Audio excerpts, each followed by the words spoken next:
कहाँ चले देवर जी? अरे हमारा नेक तो देते जाइए। दीपाली ने अपने देवर सुबोध से कहा। भाभी, दोनों दीदियों ने तो लूट ही लिया है, लीजिए, जो बचा खुचा है वो आप भी ले लीजिए। अरे भाई, मैं तो मजाक कर रही थी, तुम तो मेरे बेटे के समान हो, तुमसे क्या नेक लेना। जाओ, तुम बेफिक्र होकर अपने कमरे में जाओ। आरती भी तुम्हारा बेसब्री से इंतजार कर रही होगी। थैंक यू भाभी, जो आपने मेरे लिए आरती को पसंद किया।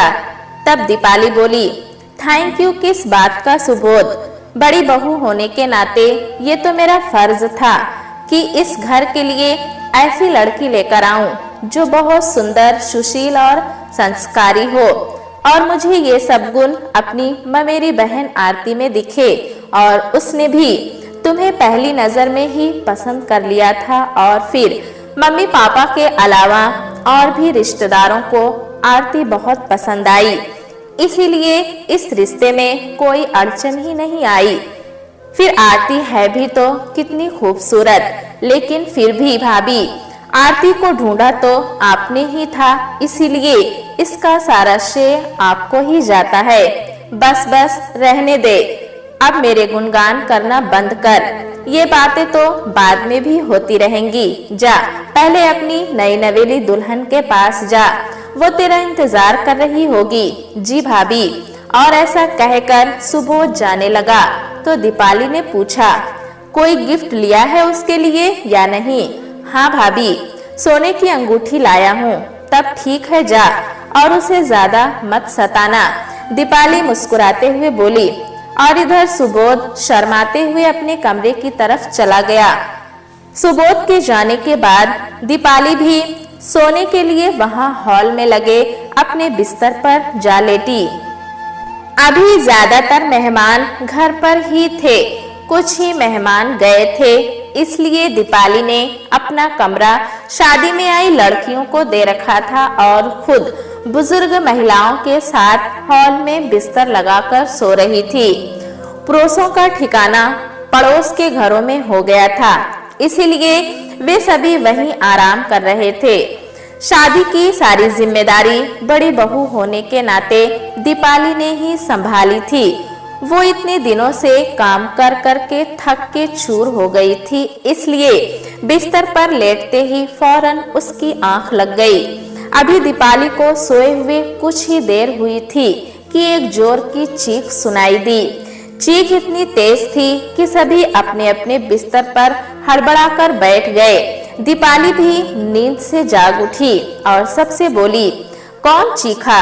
तभी बड़ी बुआ जी बोली, दीपाली, हम में से तो कोई नहीं चीखा, चीख तो शायद सुबोध के कमरे से आई है। सुबोध के कमरे से ये भला कैसे हो सकता है? हाँ भाभी, सुबोध के कमरे से ही चीख आई है।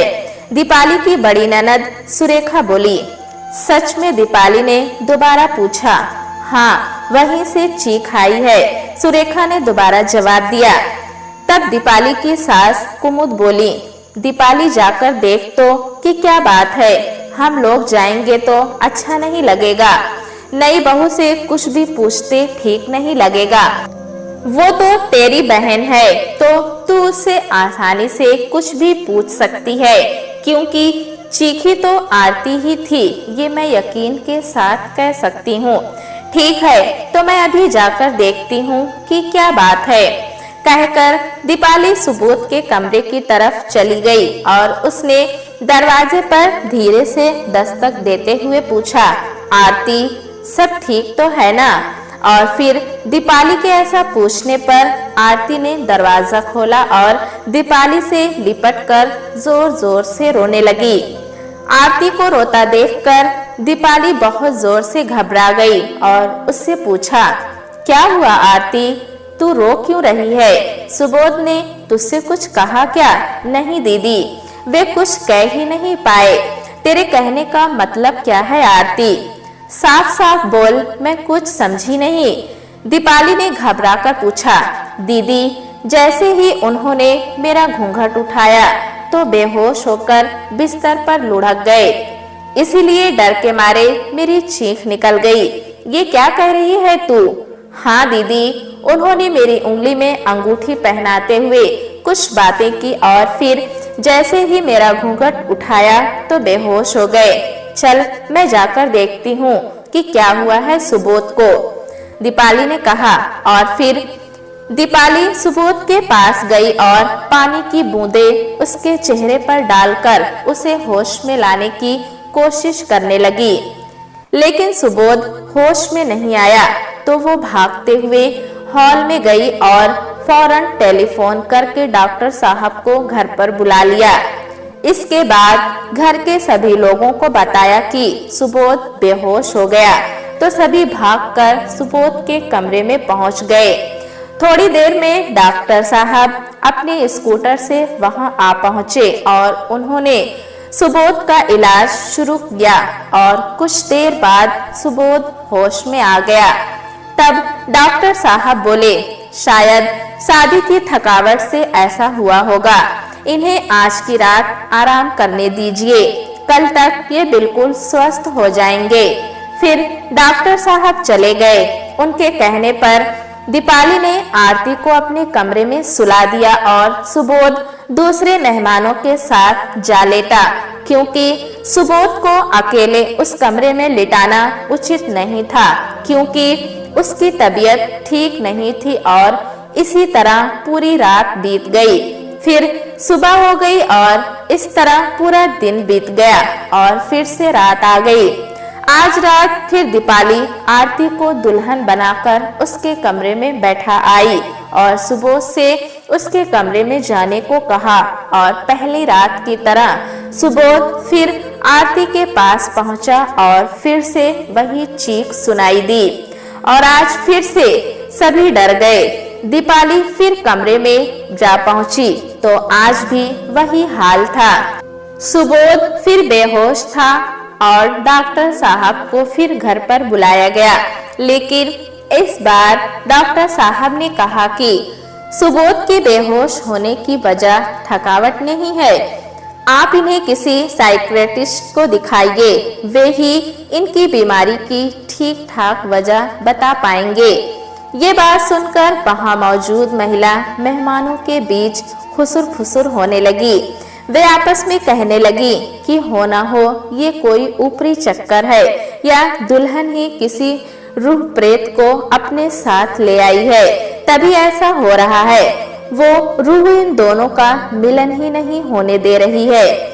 दीपाली ने ये सब सुना तो सबसे बोली, शांत रहिए आप लोग, ये क्या बेसिर पैर की बातें कर रहे हैं आप लोग। कल ही हम लोग सुबोध को किसी साइकियाट्रिस्ट को दिखाते हैं, सारी बातें पता चल जाएंगी कि क्या बात है। फिर दूसरे दिन सुबोध अपने बड़े भाई और पापा के साथ साइकियाट्रिस्ट के पास गया और डॉक्टर ने उससे बहुत से सवाल पूछे और सुबोध ने सब कुछ साफ साफ बता दिया कि अभी उसकी उम्र सिर्फ 23 साल है, न उसका पहले किसी लड़की के साथ कोई अफेयर था और ना ही कोई शारीरिक संबंध। उसने तो पहले ही मन में सोच लिया था कि वो अपने घर वालों की पसंद से ही शादी करेगा। अब डॉक्टर को पूरी बात समझ में आ रही थी और उन्होंने आरती को भी अपने पास बुलवाने को कहा।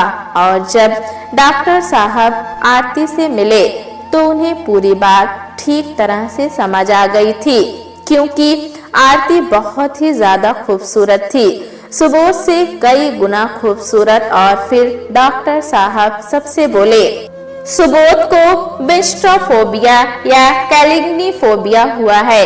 इस बीमारी में होता क्या है डॉक्टर साहब? सुबोध के बड़े भाई प्रमोद ने डॉक्टर से पूछा।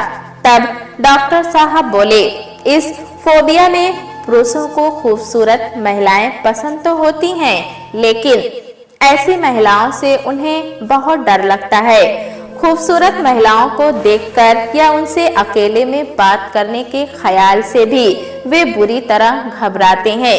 इस फोबिया से पीड़ित लोगों को सुंदर महिलाओं से इतना ज्यादा डर लगता है कि वो ऐसी महिलाओं से मिलने या उनसे बात करने के ख्याल भर से ही बुरी तरह से घबरा जाते हैं। कभी कभी तो बेहोश भी हो जाते हैं। इस बीमारी के लक्षण हैं शरीर बुरी तरह कांपना, दिल की धड़कन बढ़ जाना, सांस लेने में दिक्कत होना, पसीना आ जाना, उल्टी, सिर दर्द, रोना और बेहोश हो जाना। कभी कभी तो दिल का दौरा भी पड़ जाता है। तो इसका कोई इलाज? सुबोध के पापा ने पूछा। इस बीमारी का कोई इलाज नहीं है। अगर मरीज के साथ जबरदस्ती की भी गई तो उन्हें हार्ट अटैक हो सकता है और मरीज की जान भी जा सकती है। ये एक मानसिक बीमारी है जो कभी भी दूर नहीं हो सकती। तो अब क्या करें हम सब? उसकी तो अभी अभी शादी हुई है, सुबोध के बड़े भाई प्रमोद ने पूछा। ये तो अब आप सभी को तय करना पड़ेगा कि आगे क्या करना है, डॉक्टर साहब बोले। और फिर सभी घर लौट आए। सभी चिंता में थे कि अब ऐसा क्या किया जाए जिससे सुबोध और आरती की खुशियां बरकरार रहे। इस बात को लेकर सभी चिंता में डूबे थे और सुबोध की माँ का तो रो रो कर बुरा हाल था।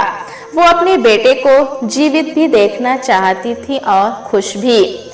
बड़े अरमानों के साथ वो आरती को सुबोध की दुल्हन बनाकर लाई थी, लेकिन अब उन दोनों की खुशियों को नजर लग चुकी थी और तभी आरती ने सभी को रोते रोते अपना फैसला सुनाया कि वो सुबोध से तलाक लेगी। ऐसी शादी को जोड़े रखने का कोई मतलब नहीं जिसमें उसके पति की जान जा सकती हो। वो रोते हुए सबसे बोली, मैंने ये फैसला अपने दिल पर पत्थर रखते हुए लिया है। मैं भी सुबोध जी से अलग नहीं होना चाहती। मैंने उन्हें अपने दिल में देवता का स्थान दिया है, लेकिन मुझे क्या पता था कि मेरी ये खूबसूरती मेरे देवता की जान की दुश्मन बन जाएगी। मैं एक रात की दुल्हन बनकर जीवन भर रह लूंगी, लेकिन मैं उनकी जान की दुश्मन नहीं बन सकती। कृपया मुझे आप सभी माफ कर देना। आरती की इस बात पर सबका मन भर आया और सभी औरतों की आंखों में आंसू आ गए, लेकिन इसके सिवाय और कोई चारा न था। आरती एक रात की दुल्हन ही सही, लेकिन उसका सुहाग जिंदा तो रहेगा। प्यारे दोस्तों, कहानी कैसी लगी हमें कमेंट में जरूर बताएं। चैनल पे नए हैं तो एक लाइक और सब्सक्राइब करना ना भूलें।